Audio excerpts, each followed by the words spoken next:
श्री स्वामी समर्थ. माझ्या बाळा, आजच्या शुभ दिवशी काही मिनिटं तुझ्या स्वामींसाठी दे.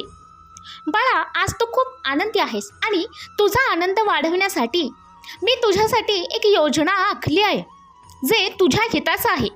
त्यामुळं आज शांत मनानं दुर्लक्ष न करता हा तुझ्या लाडक्या स्वामींचा संदेश ऐकून घे. तुझी साथ आम्ही कधी सोडणार नाही.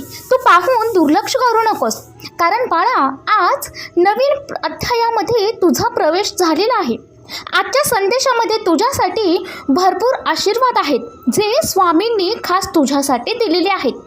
हा संदेश शांतपणे मन स्थिर ठेवून तू शेवटपर्यंत ऐक आणि बघ स्वामींचा चमत्कार. बाळा, कधी कधी तुझ्या आयुष्यामध्ये एखादी गोष्ट तुला मिळाली नाही म्हणून तू दुःखी होऊ नकोस, कारण स्वामी तीच गोष्ट तुला देणार आहेत जे तुझ्यासाठी योग्य आहे. बाळा, निर्णय माणसाचे चुकत असतात, देवाचे कधीही चुकत नाहीत, हे नेहमी लक्षात घे. त्यामुळे भरपूर आशीर्वाद आणि भरपूर प्रेम तुला स्वामींकडून मिळणार आहे. त्यामुळं मन स्थिर ठेव आणि शांत मनानं हा संदेश ऐकून घे. बाळा, चमत्कार हा प्रत्येकाच्या आयुष्यात घडत नसतो, तर चमत्कार हा त्याच्याच आयुष्यात घडतो जे प्रामाणिकपणे मेहनत करतात, जे प्रामाणिकपणे कष्ट करतात आणि आपल्या प्रामाणिकपणाशी कधीही दगाफटका करत नाहीत आणि चुकीच्या मार्गावर जात नाहीत. ते नेहमी स्वामींचा संदेश ऐकून त्यानुसार चालत राहतात आणि स्वामी मार्गदर्शनानुसार चालत राहतात. त्यांच्यासोबत त्यांचा ब्रह्मांड नायक नेहमी पाठीशी असतो. त्यामुळं बाळा, तू नेहमी लक्षात घे, चमत्कार हा तुझ्या आयुष्यात घडणारच आहे. फक्त योग्य वेळ आली की तुला नक्कीच समजेल, कारण प्रत्येक गोष्टीची एक वेळ निश्चित ठरलेली असते बाळा. कारण जी तुझ्या ठिकाणी हे ती गोष्ट निश्चित ठरलेली आहे, त्यामुळं ती वेळ आणि ती गोष्ट कुठेही जात नाही आहे. फक्त वेळ आली की तुला त्या जागी स्वामी नेतील आणि तुझा चमत्कार घडवतील. बाळा, लक्षात घे, वरवर जरी तुला सगळ्या गोष्टी छान वाटत असतील, प्रत्येकाच्या आयुष्यामध्ये असे काही लोक असतात जे तुझ्या आजूबाजूला असतील, तुझ्या अवतीभोवती असतील, पण वरवर जरी तुला सगळ्या गोष्टी चांगल्या वाटत असतील तरी देखील तू डोळे झाकून विश्वास ठेवू नकोस. विश्वास ठेवण्यापूर्वी तू एकदा विचार कर, स्वामींचं नामस्मरण कर, मग तुला सगळ्या गोष्टी समजतील. बाळा, नेहमी लक्षात घे, आयुष्यभर कोणी सोबत नसतं. जे काही ऋणानुबंध आहेत ते तुझ्या जन्माचं प्रारब्ध असतं. कुणीही तुला विनाकारण त्रास देत नाही, प्रत्येक मागं काहीतरी कारण असतं. त्यामुळं त्रास करून घ्यायचा नाही किंवा त्रास द्यायचा नाही. स्वामी नेहमी तुझ्या पाठीशी आहेत आणि ते प्रत्येक मार्गात तुला मार्गदर्शन करतील आणि प्रत्येक ठिकाणी ते तुझ्या सोबतच असतील. स्वतःमध्ये बदल केलेला कधीही चांगला. जोपर्यंत एखाद्यावर अप्रिय प्रसंग पेटत नाही किंवा त्याला अदल घडत नाही किंवा त्याला अडचण काय असते, दुःख काय असतं, संकट काय असतं, याचा सामना त्याला करावा लागत नाही, तोपर्यंत त्याला त्या परिस्थितीचं गांभीर्य कळत नसतं जे तुला कळलेलं आहे. त्यामुळं परिस्थितीनुसार तू स्वतःमध्ये बदल केलास तर सगळ्यात चांगलं होईल आणि त्यामुळं तुला कुठल्याही नुकसान होणार नाही आणि तुझं कार्य पूर्ण होत राहील. कुठल्याही नियतीच्या पटलावर कधी काय होईल हे सांगता येत नाही. त्यामुळं तू स्वामींचं नामस्मरण करत जा. तुझ्या आजूबाजूला अवतीभोवती असेही लोक असतील जे कुणालाही कमी लेखत असतील, स्वतःला खूप शहाणे समजत असतील, तर बाळा, तुला त्याकडे दुर्लक्ष करायचं आहे. कुणी टोचून बोलत असतील, टोमणे मारत असतील, ताने मारत असतील, कुणाचा पान उतारा करत असतील, अपमान करत असतील, कुणाच्याही गरिबीवर हसत असतील किंवा कुणाच्याही टिचण्यावर हसत असतील, तर बाळा, अशा लोकांपासून तुला दूर राहायचं आहे. कारण ती लोक त्यांचा तो स्वभाव कधीही सोडणार नसतात.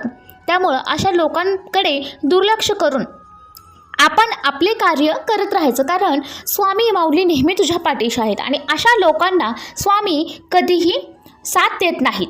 त्यामुळे नेहमी लक्षात घे बाळा, जिथे प्रामाणिकपणा आणि मनापासून भक्तिभाव असेल, श्रद्धा असेल, तिथे स्वामींचा आशीर्वाद नक्कीच पाठीशी असतो बाळा. त्यामुळं नेहमी लक्षात घे, जो आवाज तू ओळखतोस ती तुझी खूण आहे. तुझ्या भक्तासाठी जो करतो आहे ते अजून त्याला उगम झालेला नाही आहे, स्वामींना अंत नाही आहे, ते नेहमी तुझ्या पाठीशी आहेत. बाळा, स्वामी फक्त संत नाही आहेत, तर त्यांचं फक्त तू मनापासून एकदा नामस्मरण कर, मग बघ नेहमीच ते तुझ्या पाठीशी राहतील आणि प्रत्येक संकटात तुला सहकार्य करतील. बाळा, आजचं जग कसं आहे, जिथं कोणी चुकलं असलं तरी देखील मी चुकीचं आहे किंवा माझी चूक झाली असं कोणीही समोरून सांगणार नाही.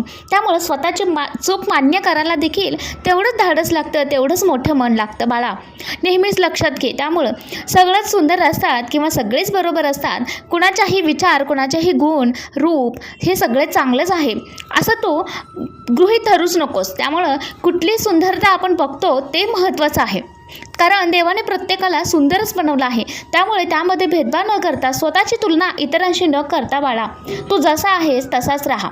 त्यामुळं कोण काय म्हणतं किंवा कोण काय बोलतं याकडे दुर्लक्ष करून तू स्वतःचं कार्यावर लक्ष दे. त्यामुळं आयुष्यामध्ये तुझीच प्रगती होणार आहे. कारण एक गोष्ट नेहमी लक्षात घ्या, ज्या ठिकाणी तुमचा कोणी विचार करत नाही किंवा तुम्हाला सहकार्य देखील करत नाहीत, फक्त ते तुम्हाला पाठीमागून बोलत राहणार आहेत. त्यामुळं तुमच्या दुःखात, अडचणीमध्ये तुम्हाला ते साथ देखील द्यायला येणार नाहीत किंवा तुमच्यासाठी तुमची प्रगती बघून टाळ्या देखील वाजवता येणार नाहीत. त्यामुळं अशा लोकांचा, चार लोक काय म्हणतील असा जो तुम्ही विचार करता, तो विचार तुम्हाला सोडून द्यायचा आहे आणि स्वतःच्या कार्याकडे लक्ष केंद्रित आहे. मग तुम्ही कुठल्याही क्षेत्रात काम करा किंवा तुमच्या आयुष्यामध्ये काहीही करा, फक्त त्यामध्ये प्रामाणिकपणा ठेवा आणि स्वामींवरती विश्वास ठेवा. आणि स्वामींवरती विश्वास ठेवण्याआधी स्वतःवरती विश्वास ठेवून तुम्ही काम करा. मला हे जमू शकतं किंवा मी हे करू शकतो असा विश्वास ज्यावेळी तुमच्याकडे असेल, त्यावेळी बघा आयुष्यामध्ये तुम्ही नेहमीच सकारात्मक विचार कराल आणि कुठलंही तुमचं नुकसान कुणीही करू शकणार नाही आणि कुठल्याही अडचणीमध्ये तुम्ही नेहमीच मार्ग काढत राहशील. बाळा, कुठल्याही गोष्टी योगायोगाने घडत असतात. माझ्या दरबारात तुझं येणं हे योगायोग नाही आहे बाळा, हा योग जुळून आणलेला आहे.